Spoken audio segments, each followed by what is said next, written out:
Nope.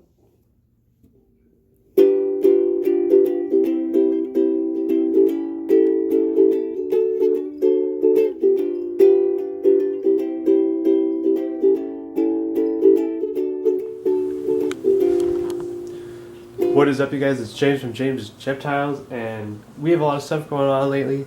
Obviously, there's a huge box right here. I'll get into that in the next video. But today we're going to be talking about the leopard gecko babies, and just kind of like I've mentioned it before, but you know, with the lack of shows going on, and a lot of the babies aren't worth very much, so not a lot of people are going to want to ship them.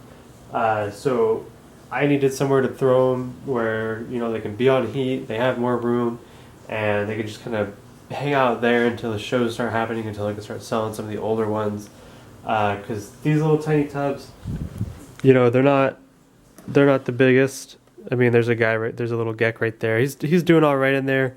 I need to pick up some mealworms for these guys today, but he'll be okay in there for a little while. But these older ones up here are kind of outgrowing a little bit. I'd like to see them in something bigger. So what I did do is I ordered these. These are called I-80 tubs by Vivarium Electronics. These are I-160s. They're twice as wide. So the goal is for next year to buy a second one of these racks and put it right there, and have one filled with these tubs and one filled with those tubs. I have enough of these I-80s for 2 of these racks. They're just not all drilled and cleaned. Some are clean, some are drilled. I just have to like finish them when I need them. But I don't really need them at the time, so I just didn't bother. But I'm going to buy another rack and fill it up with those tubs down there. That way I can, you know, have some holdbacks, move them over. Because my racks over here don't hold, you know, they're just enough for breeding pairs, and I wasn't planning on really keeping many back. I was planning on just selling most of them and taking some of that money and buying another rack, but there's no shows, so I can't really do that. So this is the plan for right now. Along with that, I'm going to show you, you know, moving the babies in and them enjoying their bigger space. But over here we have my roach rack. Obviously I have hissing cockroaches at the bottom, ball python right here, and this is my last colony of cockroaches. You can see how dense it is, how many pieces of carrots are in there, and how much they're eating. But eventually these are going to be sold off. I've been trying to sell the hissing cockroaches for forever. No one seems to want to buy them, and I'm going to move the ball python over here somewhere and just kind of figure that out as I go. But eventually these are going to be some custom enclosures for large snakes, for the blue beauties. But for now it's just going to be a holding rack for random stuff. So this is the time of year where a lot of people are selling babies. I know everyone's starting to hatch leopards. Colubrids and other stuff are about to start hatching, and everyone's going to sell those. And people are going to do a lot of dumb stuff, especially a lot of new breeders. They're going to make a bunch of money, spend it on a couple things, and be broke for the rest of the year, and have to dip into their own like work money or savings or whatever to feed their animals. And the problem is, when everything hatches at once and you sell it all, you think you're making a bunch of money, but what a lot of people don't realize is you're only selling because you're hatching stuff at that season. You know, in the off season, you're not going to be selling anything. And that's where a lot of people start selling complementary products. Like I have isopods I'll hopefully be selling in the off season. I'm sure crested geckos will go for a while. They kind of just, I have some that just kind of lay forever. And you know, I have other stuff going on, stuff in the works, stuff I'm planning.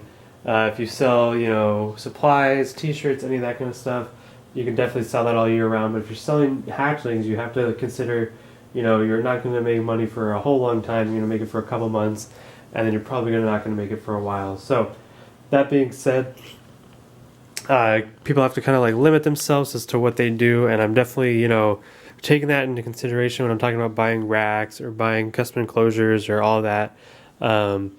But for the time being, let's move a couple of these big geckos. I think I'm going to move, let's see. I posted the first 4 on Instagram. Or not on Instagram, on MorphMarket. So I'm going to move the bottom. I'm going to move these 4 and then these 2, because these 2 are the really expensive ones. And I just took a look at my incubator today, and I think I only have like 2 or 3 good eggs from that pair left. I think a clutch or 2 went bad, and I'm kind of nervous I'm not going to have very many. I definitely need a male out of there somewhere, so hopefully in there I end up with a male, whether he's a super snow or a snow. I just need one of them to be a male, so I might have to crank up the incubator if I get another clutch and just hope for the best. So the first 4 are on MorphMarket. The other 2 are just, I haven't done anything with them because I don't know if I'm going to keep them. They're just normals. And everything else I cleaned yesterday, so I'm going to move those 6 down, and I'm going to move all these tubs up a level, and we'll kind of see where we're at from there. And, you know, if something sells, then I'll move the next one down to one of these, and so on and so on and so on, until it's full of keepers. Of course, the Super Snow, Black Knight, Outcross, Double Het, Blizzard Eclipses are all going to be holdbacks. Just because there aren't many eggs left in the incubator, there's only a couple.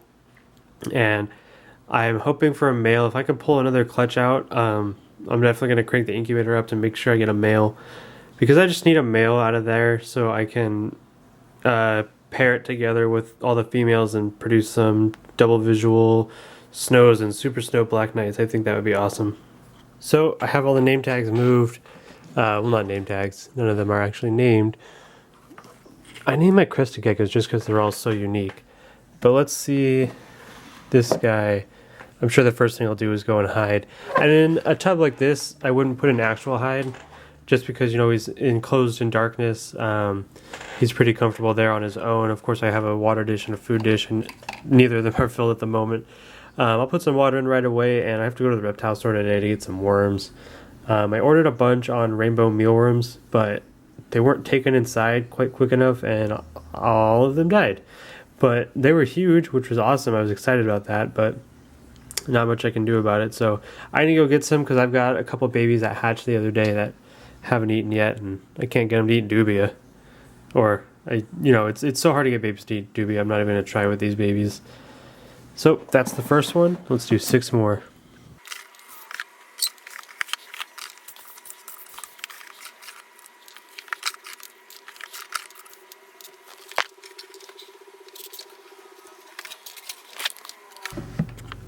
And like I said, the first 4 of these are on MorphMarket, so if anyone's interested, obviously the first one's up as a normal, the rest are up as snows. There's a description. If you read the description of each one, it'll explain, but the pairing was a tug snow female to a normal male, well, multiple tug snow females, but some super snows came out. So obviously the male's either a really low quality max snow or something along those lines. So I'm not sure, some of them obviously look like max snows, some of them obviously look like tug snows, some of them look like a combination of both, but there's no real way to tell because they're so close. So I call them snows. I recommend, don't breed them, buy them as pets only, and, I can only do that much. Everything else is up to other people. So I'm going to take those tubs out and get them washed and carry on. So that's going to be it for today's video. I just wanted to, show these new tubs and show how I'm kind of working with the space I have. A lot of people are stuck with babies right now that they would normally sell at shows. Maybe they don't sell online, or they sell other cheaper stuff at shows and expensive stuff online. So they have all these babies that may not be worth a lot of money, taking up space, and they don't know what to do with, and they're growing. And you just use the space you got and try to be as efficient as possible. And that's all we can do. So that's gonna be it for today's video. I'm gonna film a video about this box in a couple minutes, and you'll see that afterwards, and hopefully you guys enjoy. Make sure to like, comment, subscribe. All that definitely helps out the channel. I think we're getting close to like 100 subscribers, which is crazy. I mean, I've been making YouTube videos for I think over a year now, and a lot of the advice I got from like the really high up YouTubers was just do it, just post a bunch. Don't worry too much about quality, just make sure you're consistent posting. And I feel like that's really good advice, because a lot of people, they do it, or they push it off too much, or they think it's not good enough, so they wait and they try to put too much money into it. You can't do that every time. You have to just do it. So if you take my advice, just do it. We're almost at 100 subscribers, and I think we're growing more and more each day. So make sure to like, comment, subscribe. All that definitely helps out. Hit me up on Instagram, Facebook, Twitter, James Reptiles, if you have any questions. And I'll catch you guys in the next video. Peace out. So I was just in here doing some maintenance, checking for some eggs, re-moisturizing hide boxes, and I found a nice pair of eggs in this tub. So the pairing is Super Snow Radar to Shoot, what even are these anymore? White and yellow bell het radar, which is that girl right there. And then this girl is a snow white and yellow radar. So there's a good little group going. The eggs are from this girl, the snow white and yellow radars. So everything that should come out, or no, she's white and yellow snow bell, and this one down here is white and yellow radar. Yeah, I could tell by the eyes. So she laid the egg, so everything that should come out should be a snow. It should be a 50-50 chance whether it's white and yellow or not. And it should be bell het radar, which is awesome. I didn't expect these animals to lay eggs this year. I definitely paired them a little bit. But I wasn't expecting anything. Obviously, she looks like she might have eggs in her. She's the one that just laid, so I know that clutch is to her. So that's an awesome little add-on. These are some nice geckos. I was hoping I'd have babies this year, and it looks like we will. So let's throw those in the incubator, and we'll catch you next time.